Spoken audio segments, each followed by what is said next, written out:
What's cracking? It's your homie Ice Cube. Just wanted to address a few things. Everybody been checking out the internet.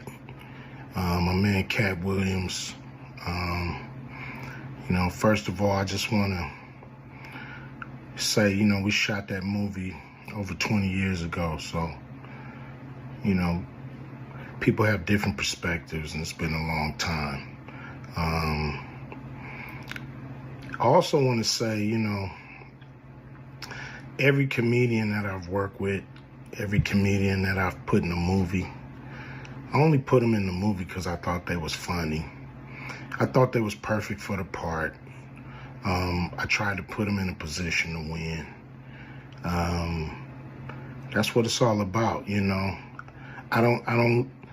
look at from, Chris Tucker and Bernie Mac and Mike Epps, Katt Williams, Ricky Smiley, Michael Blackson, Cedric, Kevin Hart. All these guys I know are funny as hell. I didn't discover them. They were doing their stand-up or doing their thing, and I knew that they were great and that they could act, and that if I have an opportunity, I was gonna give them an opportunity. To me, that's what it's all about. Far as specific things, Katt was 100 on a few things. Most of what he was saying, a couple things, I just want to clarify. When we bring in a new, comedian, we do have them try out for different roles. So Ricky did give Money Mike a shot. But when we saw him and, we kind of saw how he moved and how he was, auditioning, we decided that he would be a better, Santa Claus, which was, to me, the perfect casting. When we saw Mike, damn, I call him Money Mike. When we saw Katt, when I saw him, I just knew that he was perfect for Money Mike. Katt, said he wrote his role, which, the role was written, but he enhanced it. This is why Katt was so dope in the movie.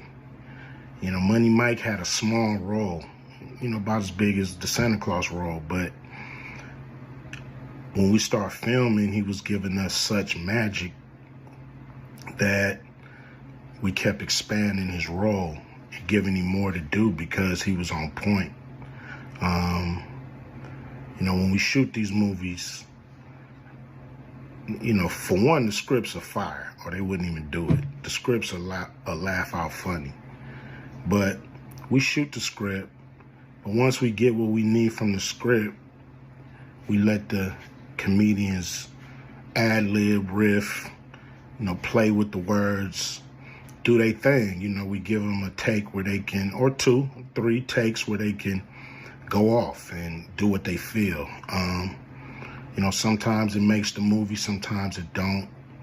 When somebody gives you jewels, you want to try to make sure that makes the movie. So in the movie, there's second thing I want to clear up.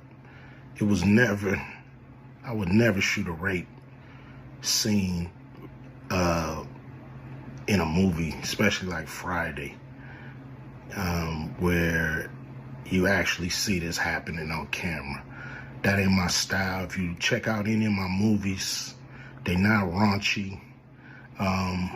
We did a movie called Players Club where the subject matter was a little raunchy, but for the most part, even that, we left it to your imagination. So the only reason that kind of stuff is in the movie is because you have 3 villains in Friday After Next.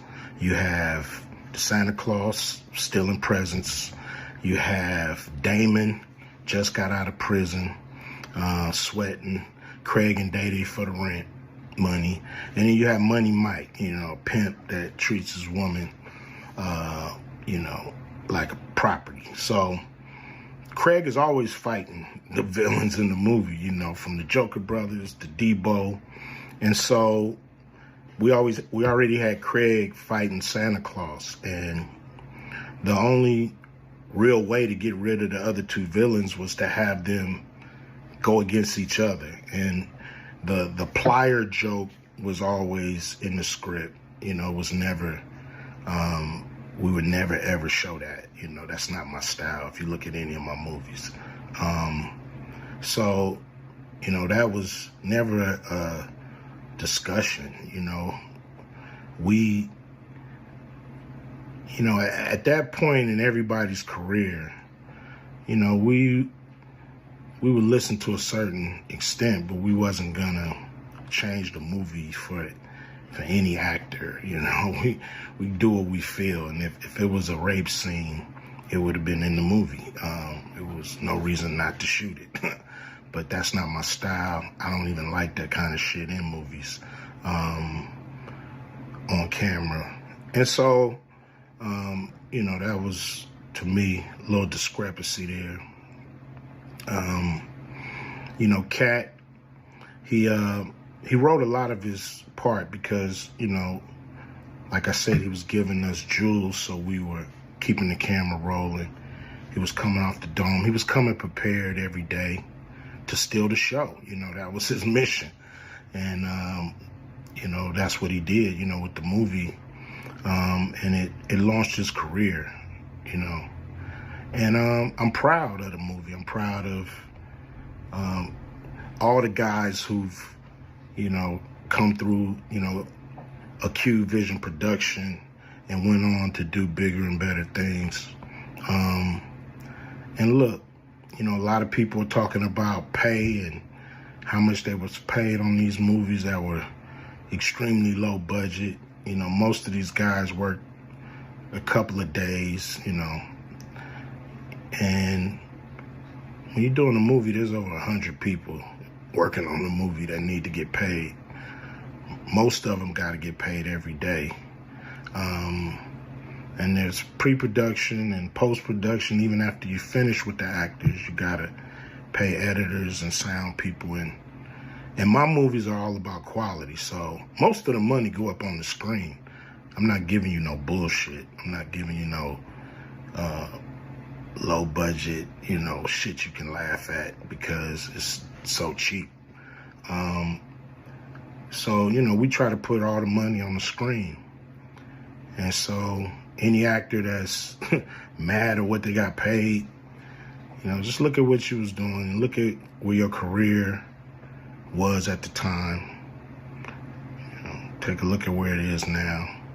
And Friday has something to do with that, I believe. And I put a lot of people in movies, but they ain't never put me in a movie. So you could take that for what it's worth. You know what I'm saying? I've given a lot of these guys opportunities.